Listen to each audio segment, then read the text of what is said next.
further isolating Russia and adding additional squeeze on their economy.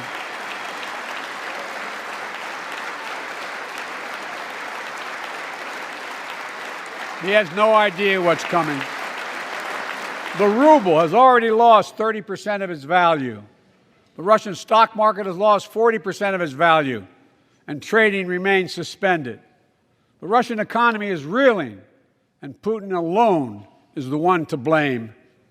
Together with our allies, we're providing support to the Ukrainians in their fight for freedom. Military assistance, economic assistance, humanitarian assistance. We're giving more than $1 billion of direct assistance to Ukraine, and will continue to aid the Ukrainian people as they defend their country and help ease their suffering.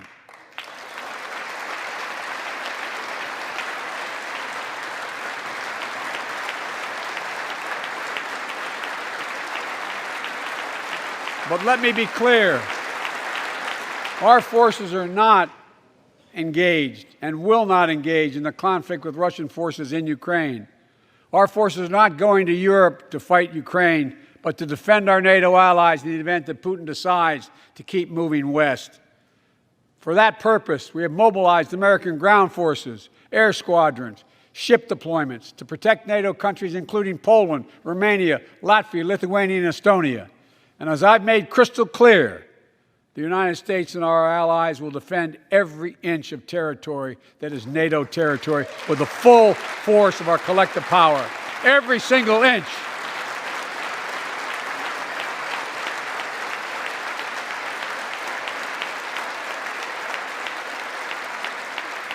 And we're clear-eyed. The Ukrainians are fighting back with pure courage. But the next few days, weeks, and months will be hard on them. Putin has unleashed violence and chaos, but while he may make gains on the battlefield, he'll pay a continuing high price over the long run. And a pound of Ukrainian people, the proud, proud people, pound for pound, ready to fight with every inch of energy they have. They've known 30 years of independence, have repeatedly shown that they will not tolerate anyone who tries to take their country backwards. To all Americans, I'll be honest with you, as I always promised I would be. A Russian dictator invading a foreign country has cost around the world. And I'm taking robust action to make sure the pain of our sanctions is targeted at the Russian economy, and that we use every tool at our disposal to protect American businesses and consumers. Tonight, I can announce the United States has worked with 30 other countries to release 60 million barrels of oil from reserves around the world. America will lead that effort, releasing 30 million barrels of our own strategic petroleum reserve. And we stand ready to do more if necessary, united with our allies. These steps will help blunt gas prices here at home, but I know news about what's happening can seem alarming to all Americans. But I want you to know, we're going to be okay. We're going to be okay. When the history of this era is written, Putin's war in Ukraine will have left Russia weaker and the rest of the world stronger. While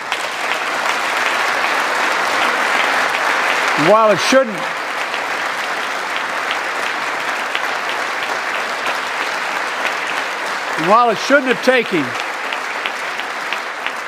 have taken something so terrible for people around the world to see what's at stake, now everyone sees it clearly. We see the unity among leaders of nations, a more unified Europe, a more unified West. We see unity among the people who are gathering in cities and large crowds around the world, even in Russia, to demonstrate their support for the people of Ukraine. In the battle between democracy and autocracies, democracies are rising to the moment, and the world is clearly choosing the side of peace and security. This is the real test, and it's going to take time. So let us continue to draw inspiration from the iron will of the Ukrainian people. To our fellow Ukrainian Americans who forged the deep bond that connects our two nations, we stand with you. We stand with you. Putin may circle Kyiv with tanks, but he'll never gain the hearts and souls of the Iranian people. He'll never extinguish their love of freedom, and he will never weaken the resolve of the free world.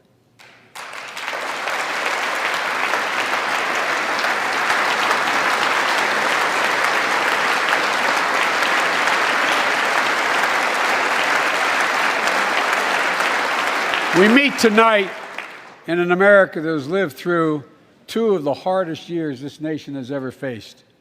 The pandemic has been punishing, and so many families are living paycheck to paycheck, struggling to keep up with the rising cost of food, gas, housing, and so much more. I understand, like many of you did.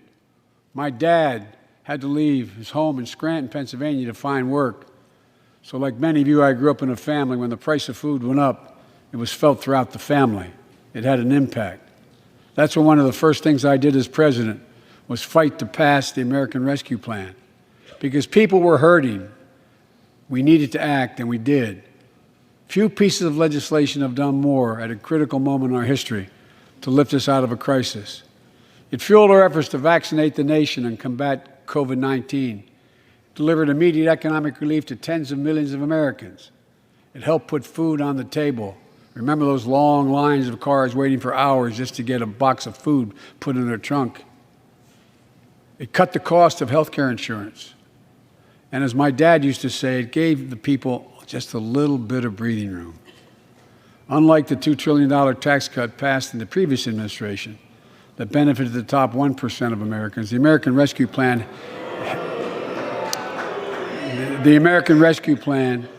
helped working people and left no one behind. Folks,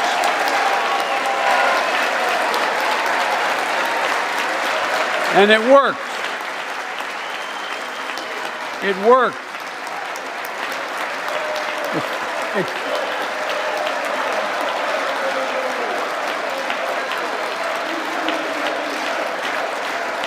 It worked. We created jobs, lots of jobs. In fact, our economy created over 6.5 million new jobs just last year. More jobs in 1 year than ever before in the history of the United States of America. The economy grew at a rate of 5.7 last year, the strongest growth rate in 40 years. And the first step in bringing fundamental change to our economy that hasn't worked for working people in this nation for too long. For the past 40 years, we were told that tax break for those at the top and benefits would trickle down and everyone would benefit. But that trickle-down theory led to a weaker economic growth, lower wages, bigger deficits, and a widening gap between the top and everyone else in nearly a century. Look, Vice President Harris and I ran for office, and I realize we have fundamental disagreements on this, but ran for office with a new economic vision for America. Invest in America, educate Americans, grow the workforce, build the economy from the bottom up and the middle out, not from the top down, because we know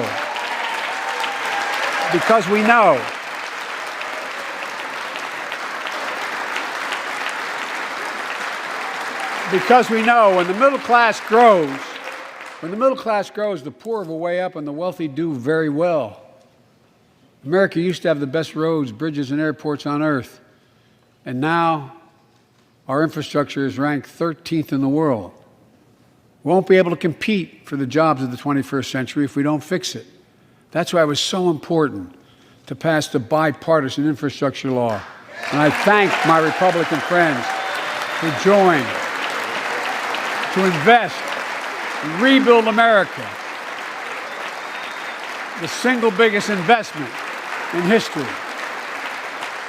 It was a bipartisan effort, and I want to thank the members of both parties who worked to make it happen. We're done talking about infrastructure weeks.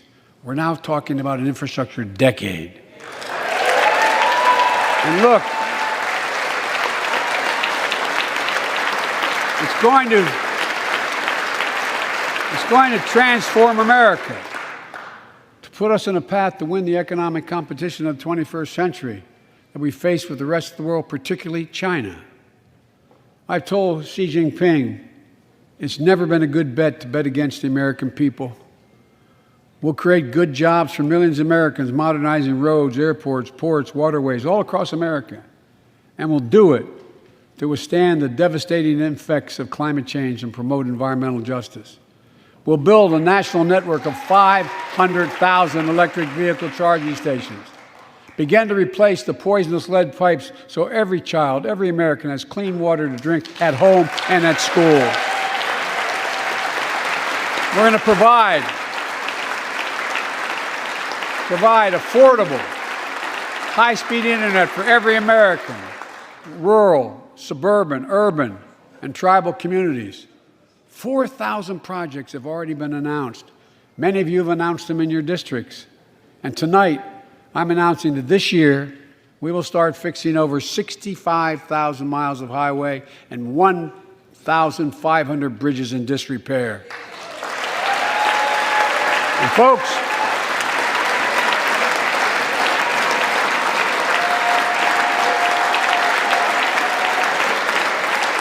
when we use taxpayers' dollars to rebuild America, we're going to do it by buying America. Buy American products. Support American jobs.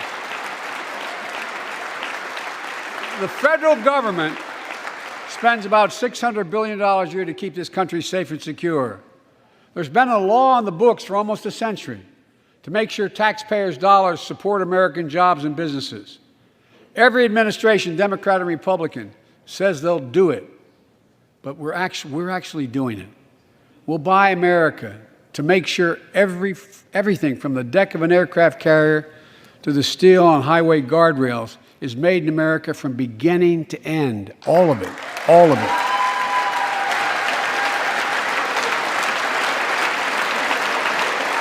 But folks,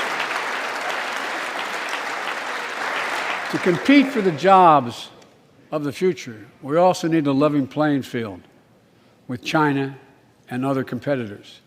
That's why it's so important to pass the Bipartisan Innovation Act sitting in Congress that will make record investments in emerging technologies and American manufacturing. We used to invest almost 2% of our GDP in research and development. We don't now. China is. Let me give you one example why it's so important to pass. If you travel 20 miles east of Columbus, Ohio, you'll find 1,000 empty acres of land. It won't look like much, but if you stop and look closely, you'll see a field of dreams, the ground on which America's future will be built. That's where Intel, the American company that helped build Silicon Valley, is going to build a $20 billion semiconductor megasite, up to 8 state-of-the-art factories in one place, 10,000 new jobs. And in those factories, the average job about $135,000 a year. Some of the most sophisticated manufacturing in the world to make computer chips the size of a fingertip, that power the world in everyday lives, from smartphones, technology, the internet, technology that's yet to be invented. But that's just the beginning. Intel CEO Pat Gelsinger, who is here tonight. I don't know where Pat is. Pat, there you go, Pat. Stand up.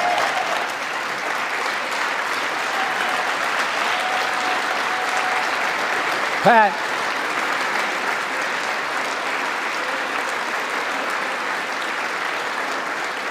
came to see me, and he told me they're ready to increase their investment from $20 billion to $100 billion. That would be the biggest investment in manufacturing in American history. And all they're waiting for is for you to pass this bill. So let's not wait any longer. Send it to my desk. I'll sign it. And we'll really take off in a big way. And folks, Intel is not alone. There's something happening in America. Just look around and you'll see an amazing story. The rebirth of pride that comes from stamping products made in America. The revitalization of American manufacturing. Companies are choosing to build new factories here, when just a few years ago they would have gone overseas. That's what's happening.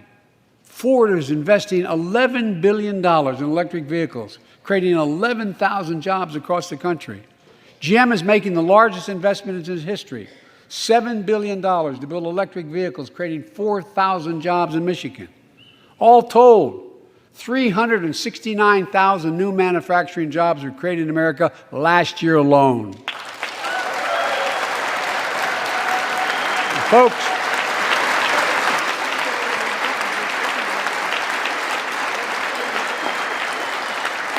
Powered by people I've met like JoJo Burgess from generations of union steelworkers in Pittsburgh, who's here with us tonight. Where are you, JoJo? There you go. Thanks, buddy. As Ohio Senator Sherrod Brown says,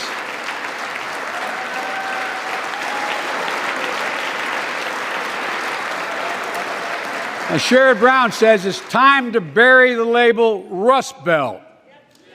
It's time to see what used to be called the Rust Belt become the home of a significant resurgence of manufacturing. And with all the bright spots in our economy, record job growth, higher wages, too many families are struggling to keep up with their bills. Inflation is robbing them of gains they thought otherwise they would be able to feel. I get it. That's why my top priority is getting prices under control. Look, our economy roared back faster than almost anyone predicted, but the pandemic meant that businesses had a hard time hiring enough people because of the pandemic to keep up production in their factories. So you didn't have people making those beams that went into buildings because they were out. The factory was closed. The panic also disrupted the global supply chain. Factories close. When that happens, it takes longer to make goods and get them to the warehouses, to the stores, and prices go up. Look at cars last year. 1/3 of all the inflation was because of automobile sales. There weren't enough semiconductors to make all the cars that people wanted to buy. And guess what? Prices of automobiles went way up, especially used vehicles as well. And so we have a choice. One way to fight inflation is to drive down wages and make Americans poorer. I think I have a better idea to fight inflation. Lower your costs, not your wages. And folks,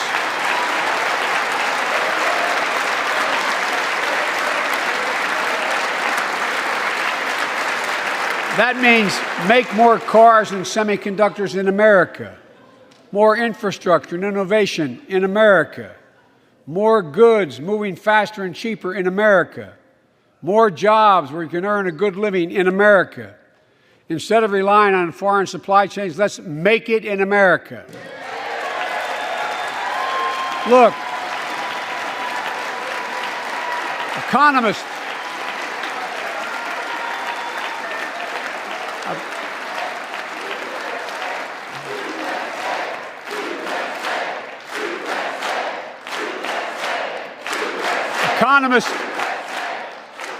call this increasing the productive capacity of our economy. I call it building a better America. My plan to fight inflation will lower your costs and lower the deficit. 17 Nobel laureates in economics said my plan will ease long-term inflationary pressures. Top business leaders, and I believe most Americans support the plan. And here's the plan. First, cut the cost of prescription drugs. We pay more for the same drug produced by the same company in America than any other country in the world. Just look at insulin. 1 in 10 Americans has diabetes. In Virginia, I met a 13-year-old boy, the handsome young man standing up there, Joshua Davis. He and his dad both have type 1 diabetes, which means they need insulin every single day. Insulin costs about $10 a vial to make. That's what it costs the pharmaceutical company.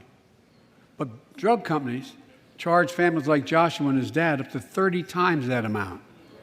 I spoke with Joshua's mom. Imagine what it's like to look at your child who needs insulin to stay healthy and have no idea how in God's name you're going to be able to pay for it. What it does to your family, but what it does to your dignity, your ability to look your child in the eye, to be the parent you expect yourself to be. I really mean to think about that. That's what I think about. You know, yesterday, Joshua's here tonight, but yesterday was his birthday. Happy birthday, buddy, by the way. For Joshua, and 200,000 other young people with type 1 diabetes, let's cap the cost of insulin at $35 a month so everyone can afford it.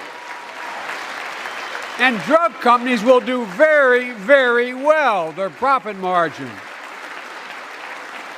While we're at it, I know we have great disagreements on this floor with this. Let's let Medicare negotiate the price of prescription drugs.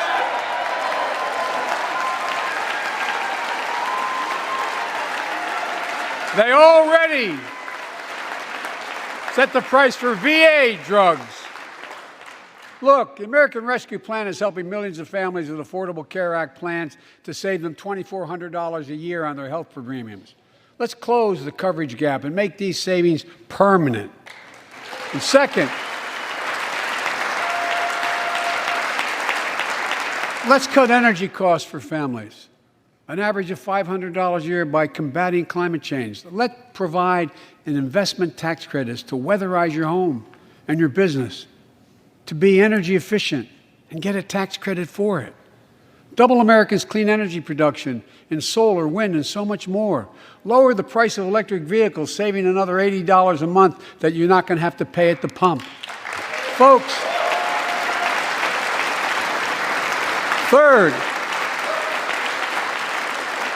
the third thing we can do to change the standard of living for hardworking folks is cut the cost of child care.